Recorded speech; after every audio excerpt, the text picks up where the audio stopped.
இந்த क्वेश्चन பாத்தீங்கன்னா கண்டிப்பா இந்த குரூப் 4ல கேட்கறதுக்கு அதிக பாசிபிலிட்டிஸ் இருக்கு. என்ன டாபிக்னு பாத்தீங்கன்னா பசில்ன்ற டாபிக்ல இருந்து क्वेश्चन கொண்டு வந்திருக்கேன். என்ன கேட்டிருக்காங்கன்னு பாருங்க. xன்ற இடத்துல என்ன நம்பர் வரும் அப்படின்றதான் क्वेश्चन கேட்டிருக்காங்க. இதுக்கு ரெண்டு லாஜிக்ஸ் இருக்கு. ரொம்பவே சிம்பிளான லாஜிக்ஸ் தான். என்ன கொடுத்திருக்காங்க 2 13 3 6 42 5 61 x ன்னு கொடுத்திருக்காங்க. அந்த x இடத்துல என்ன நம்பர் வரும்ன்றதான் லாஜிக்.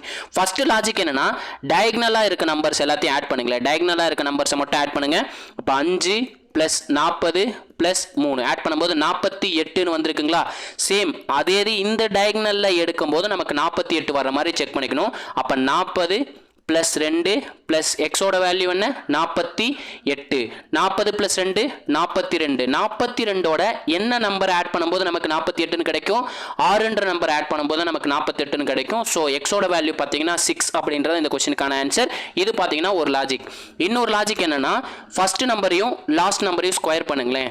2 ஸ்கொயரோட வேல்யூ 4 3 ஸ்கொயரோட வேல்யூ 9 ரெண்டுத்தையும் ஆட் பண்ணா நமக்கு என்ன கிடைக்குது 13 கிடைக்குது. அது பாத்தீங்கன்னா சென்ட்ரல் நம்பரா கொடுத்திருக்காங்க. அதே லாஜிக் வந்து செகண்ட் லைன்லயே இருக்கா அப்படின்றத அப்ளை பண்ணி பாரலாம். 6 ஓட ஸ்கொயர் வேல்யூ பாத்தீங்கன்னா 36 2 ஓட ஸ்கொயர் வேல்யூ பாத்தீங்கன்னா 4 36 plus 4 40 அப்படின்றதா நமக்கு சென்டர்ல கொடுத்திருக்காங்க. அதே லாஜிக்கை நம்ம லாஸ்ட் சீரிஸ்க்கு அப்ளை பண்ணிடலாம். 5 ஸ்கொயர் பண்ணா 25 plus x ஸ்கொயர் பண்ணனும். x ஸ்கொயர் பண்றப்ப நமக்கு என்ன கிடைக்கணும் 61 ன்னு கிடைக்கணும். கரெக்ட்டுங்களா. அப்ப 25யும் 61யும் மைனஸ் பண்ணா நமக்கு என்ன கிடைக்கும் 36 ன்னு கிடைக்கும்.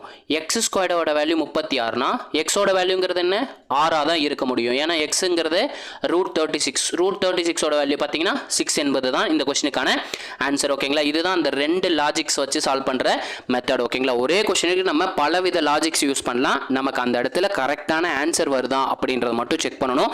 நம்ம யூஸ் பண்ணிருக்க லாஜிக் வந்து நம்ம என்னென்ன லாஜிக் யூஸ் பண்ணி சால்வ் பண்றோமோ அதே லாஜிக் வந்து நமக்கு கேட்ட क्वेश्चन இருக்கணும் பொருந்தி அமைஞ்சு வந்திருக்கணும். ஓகேங்களா. முக்கியமா நம்மளோட சேனல் வந்து சப்ஸ்கிரைப் பண்ணிட்டு பெல் பட்டன் கிளிக் பண்ணி விட்டுருங்க. நம்ம வீடியோக்கு லைக் பண்ணிட்டு கமெண்ட்ல பாத்தீங்கன்னா Black கலர் ஹார்ட் கொடுத்துருங்க. ஒரே ஒரு சின்ன இன்ஃபர்மேஷன் மட்டும் கொடுத்துறலாம். நம்ம பாத்தீங்கன்னா TNPSC குரூப் 4க்கு பாத்தீங்கன்னா ரீசனிங் டெஸ்ட் பேட்ச் வந்து ஸ்டார்ட் பண்ணிருக்கோம். நாட் ஒன்லி ஃபார் குரூப் 4 நமக்கு குரூப் 1 இருக்கட்டும் குரூப் 2 இருக்கட்டும் குரூப் 4 இருக்கட்டும் மூணுமே வந்து சேம் சிலபஸ் தான். ஸோ 3 எக்ஸாமுக்கும் பொருந்துற வகையில் தான் நம்ம TNPSC ரீசனிங் வந்து டெஸ்ட் பேட்ச் ஸ்டார்ட் பண்ணியிருக்கோம். உங்களுக்கு அந்த பேட்சில் ஜாயின் பண்ணணும்னு இன்ட்ரெஸ்ட் இருந்துச்சுன்னா நம்மளோட வாட்ஸ்அப் நம்பரை கான்டாக்ட் பண்ணுங்க. நம்மளோட வாட்ஸ்அப் நம்பர் பார்த்தீங்கன்னா 8122431304 என்ற நம்பருக்கு 1304 என்ற நம்பருக்கு வந்து வாட்ஸ்அப் பண்ணுங்க. வில்லிங் டு ஜாயின் அப்படின்னு மெசேஜ் பண்ணீங்கன்னா எங்க டீம்ல இருந்து உங்களுக்கு ரெஸ்பாண்ட் பண்ணுவாங்க. இதே மாதிரி அடுத்த ஒரு வீடியோவுடன் சந்திக்கிறேன். அதுவரை உங்களிடமிருந்து விடைபெறுவது நான் உங்கள் மேக்ஸ் மதன். தேங்க்யூ.